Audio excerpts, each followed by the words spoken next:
Coffee হাউসের সেই আড্ডাটা আর নেই, আর নেই। কোথায় হারিয়ে গেল সোনালি বিকেলগুলো সেই আর নেই।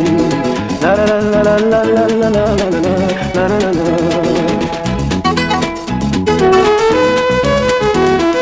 নিখিলেশ প্যারিসে, মইদুল ঢাকাতে, নেই তার আর কোনো খবরে। গ্র্যান্ডের গিটারিস্ট গোয়ানিজ ডিসুজা ঘুমিয়ে আছে যে আজ খবরে। কাকে যেন ভালোবেসে আঘাত পেয়ে যে শেষে পাগলা কারণে আছে রমারায়। অমলটা ভুগছে দুরন্ত ক্যান্সারে, জীবন করেনি তাকে ক্ষমা। কফি হাউসে সেই আড্ডাটা আর নেই, আর নেই। কোথায় হারিয়ে গেল সোনালি বিকেলগুলো সেই আর নেই।